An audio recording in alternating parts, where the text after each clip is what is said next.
My daughter-in-law invited me to dinner, but instead drove me to the woods and said, "Now you will live here and we will sell your house.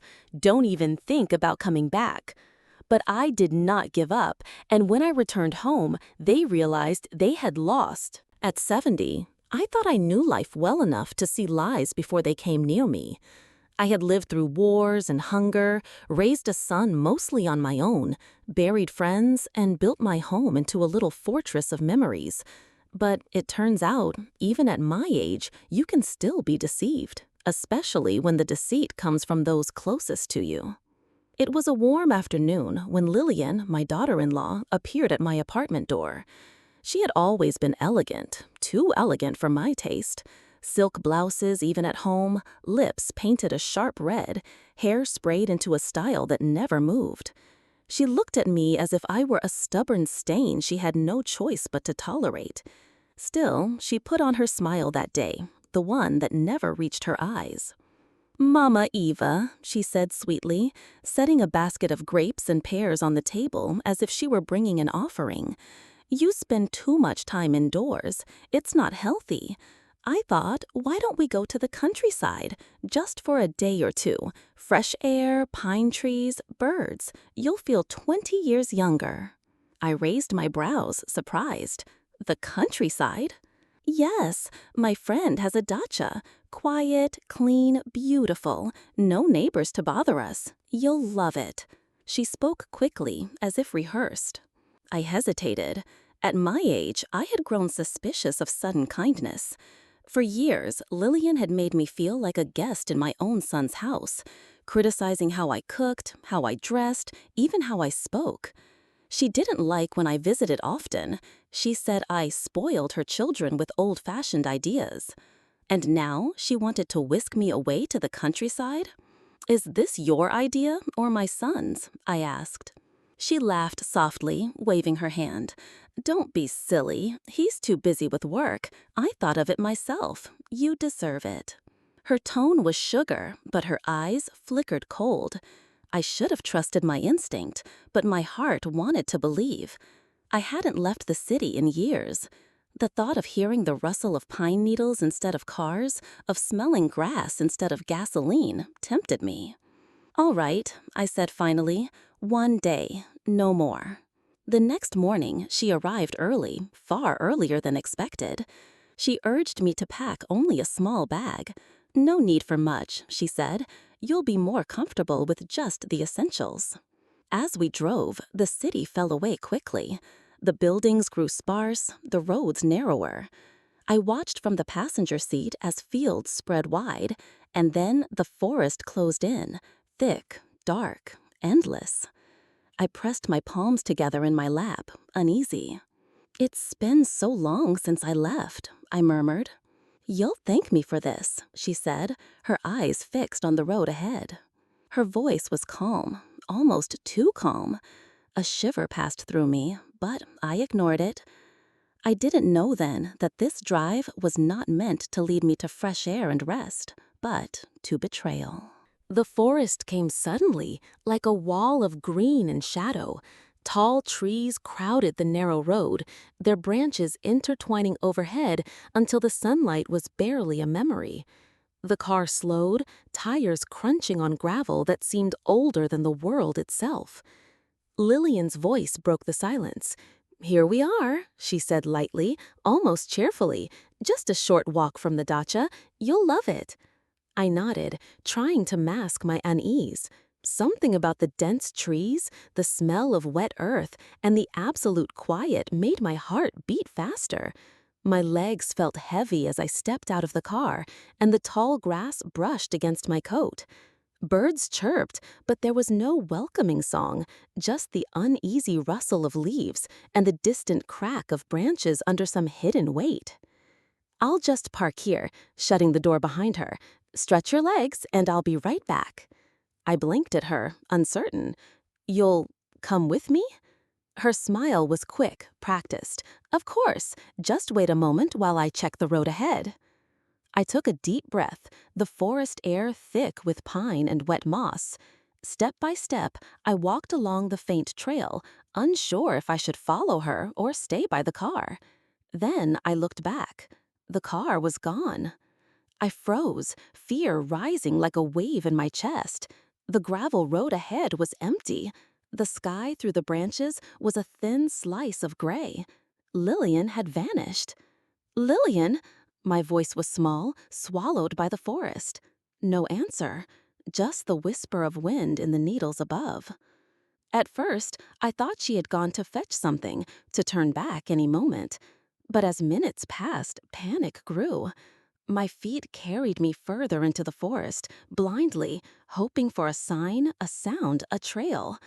Hours passed. The sun sank, filtered through the thick canopy, leaving shadows that stretched long and strange. My shoes were soaked, my coat dirty, and the forest seemed to close around me like a cage. By evening, I realized I was utterly alone. Every tree looked the same. Every path led only to more trees. My heart pounded with exhaustion and fear. I remembered the stories my mother used to tell me about lost travelers, about people taken by the forest when they trusted the wrong guides. The thought that Lillian might have planned this, that she had deliberately left me, gnawed at my chest. Night fell, and with it came silence so deep it was almost unbearable. I curled up beneath a large pine, shivering, clutching my coat tightly. I whispered into the dark, words meant for no one but myself. I will survive. I have to survive. The stars appeared, thin and cold above the canopy, and I made a promise to the sky and to my own stubborn heart. If I survived this night, I would find a way back. I would confront the betrayal. I would reclaim what was mine. I didn't know how yet. All I knew was that I had been abandoned, left to wander, left to fear, left to prove that even at 70, I could not be broken. The forest was silent, but full of eyes, full of shadows, and I walked on, step by step, guided only by desperation and the faint glimmer of hope that the road would appear again. The first rays of dawn filtered through the dense forest like pale fingers. I had walked for hours, perhaps even all night. My legs ached, my shoes were torn and muddied, and my coat hung in tatters from the branches I had grabbed for balance. Hunger gnawed at my stomach, thirst burned my throat, but my determination did not falter. I had survived worse storms in life than a single day lost among the trees. Eventually, the forest thinned. I stumbled onto a small dirt road, its ruts worn by trucks and carriages long ago. The relief that surged through me was nearly physical, a wave that made my knees buckle for a moment. I took a deep breath and started walking. There were no signs of civilization yet, only the open horizon and the scent of wet earth. Still, it was a road, a guide back to somewhere familiar. Hours passed under the relentless sun. My feet were raw, my shoulders stiff, my throat dry. I caught glimpses of passing vehicles, but none slowed, none offered assistance. I could see the edge of the city in the distance, a cluster of rooftops and chimneys that promised safety and the warmth of human life. By late afternoon, I stumbled onto a paved street, the sound of traffic and shouting washing over me like music. My body ached from the journey, but the city smells, exhaust, bakery bread, fried onions from a corner cafe, felt like a miracle. I made my way to a familiar bus stop, clutching my bag to my chest, and finally recognized streets I had walked 100 times. When I reached my neighborhood, a familiar sense of dread replaced relief. My apartment door was closed, the windows dark. I knew Lillian had already spun her web of lies. She had told everyone I had gone to a nursing home, abandoning me before she could manipulate further. And I knew, without needing proof, that she had sold everything I owned, the furniture, the belongings that tied me to decades of life and memories. I stood on the sidewalk for a long moment, feeling the weight of betrayal like a stone in my chest. Anger and sorrow mingled with exhaustion, but beneath them was something sharper: clarity. Lillian had underestimated me. She had assumed I would vanish quietly, that I would accept her story. She had forgotten that I was stubborn, that I had survived losses far greater than this, that I still had a voice. That would demand justice. I walked to the nearest public phone and called my son. My voice trembled at first, a mixture of relief and fury. "It's Eva," I said. "I need to see you. Immediately." When he arrived, I told him everything. The forest, the abandonment, Lillian's lies, the sale of my property. His face turned ashen as the truth sank in. He muttered apologies, disbelief, regret, but there was no hesitation when he promised to make it right. Arrangements were made immediately. The bank accounts were corrected, the sales reversed where possible, and the money that Lillian had deceitfully taken was returned to me.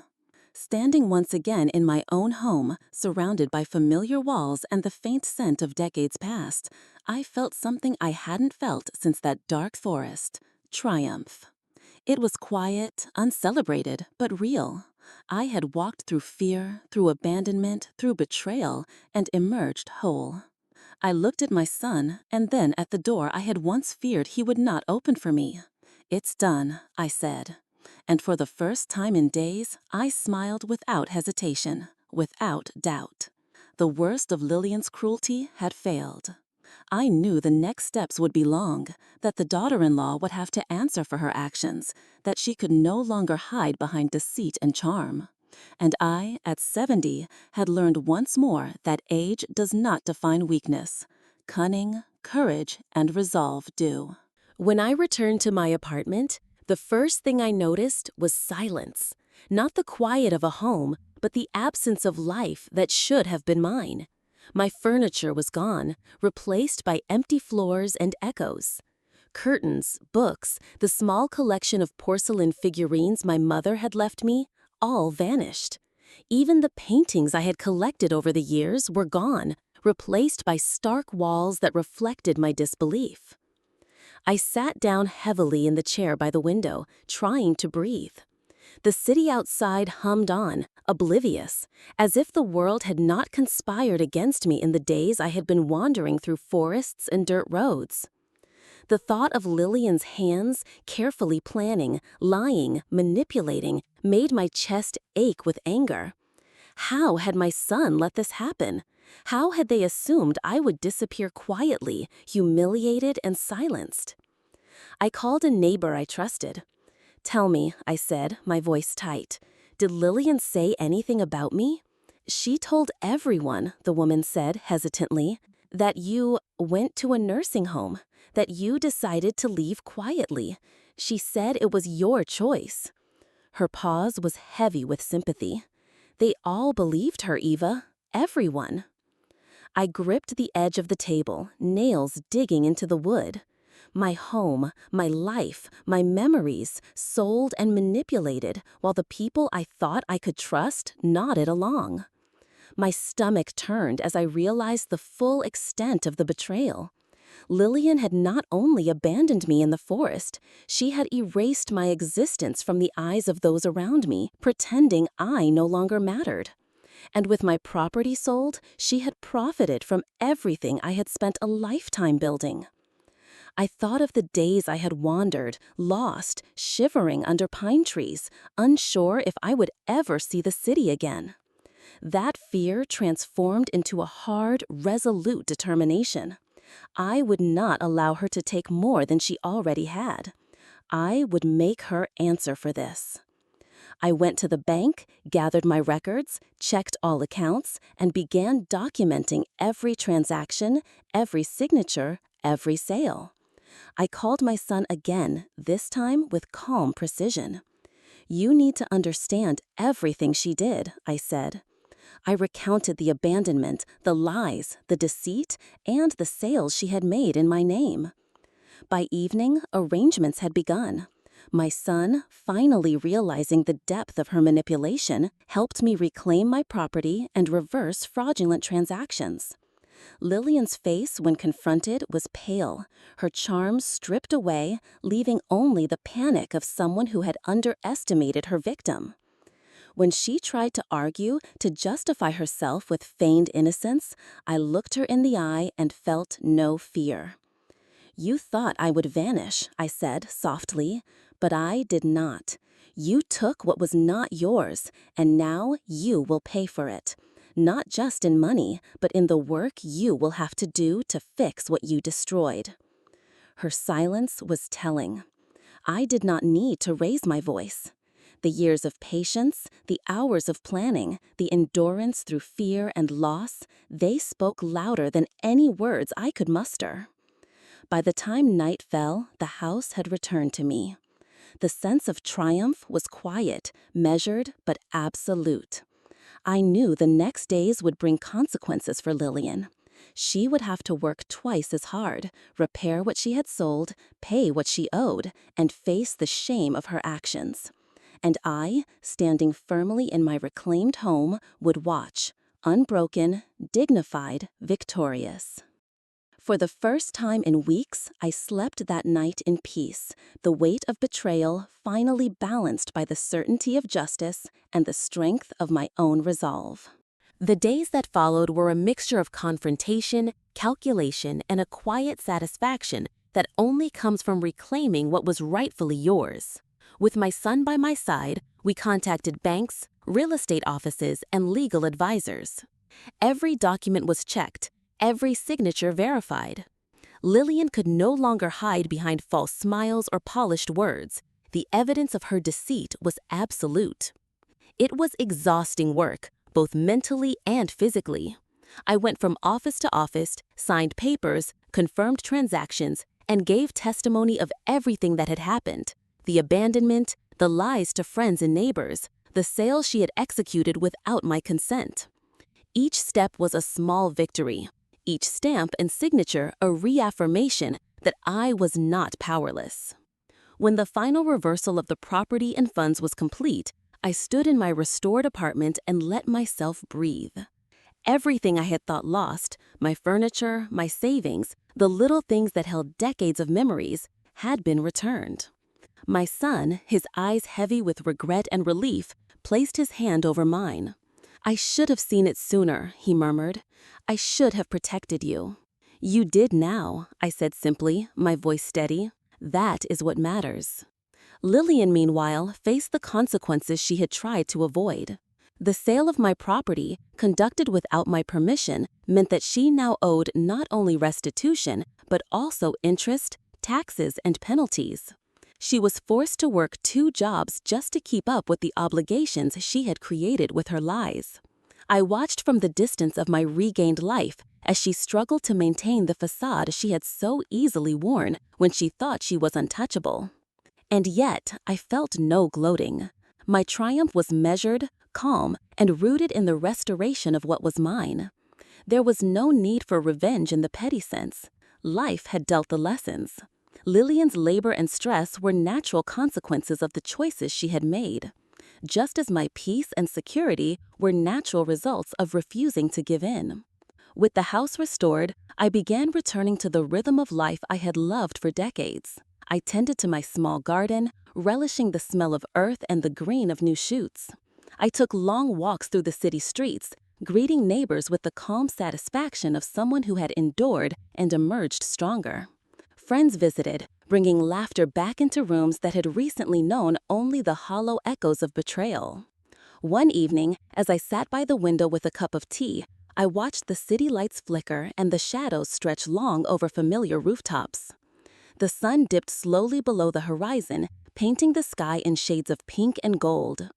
I felt a deep, steady joy, one that came from knowing I had survived deceit, abandonment, and manipulation. I had faced the worst and had reclaimed my life fully. The knowledge of Lillian's struggles no longer filled me with anger. It was simply a confirmation of balance. I had not sought to harm her. I had only sought to survive, to reclaim what was mine, and to restore the dignity that she had tried to steal. For the first time in weeks, I felt entirely at peace. My life was my own, and every choice, every step, every breath belonged to me again. I had been tested, yes, but I had passed with the quiet resilience of someone who understood that true strength comes not from power over others, but from control over oneself. And in that restored control, I finally rejoiced. The weeks that followed were a quiet triumph. With my property restored, my savings returned, and my son firmly on my side, I began to rebuild my daily life with a sense of serenity I had not felt in years. Every morning, I woke to the sunlight spilling through my windows, the city alive with its usual hum, and felt the deep satisfaction of safety and independence. No one could take this from me again, not Lillian, not anyone. I began to enjoy the simple pleasures I had once taken for granted. I walked through the neighborhood parks, greeting familiar faces who now looked at me with respect rather than pity. The little cafe around the corner became my refuge.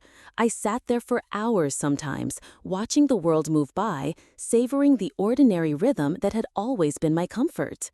I even started reconnecting with old friends I had neglected over the years, and their laughter filled my apartment like sunlight through a window. Meanwhile, word of Lillian's failure spread quietly. She was forced to take 2 jobs, one after another, to recover what she had wrongfully taken from me. I heard fragments of her struggle through neighbors and acquaintances, how she barely had time to sleep, how her carefully curated appearances had crumbled, how the veneer of control she had once displayed so easily was gone.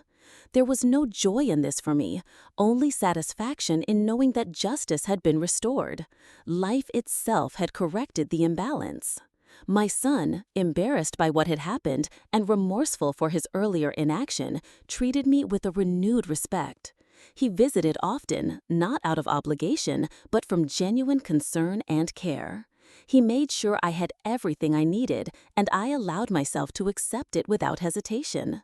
There was a quiet healing in those days, a mending of relationships that had been strained by Lillian's manipulations.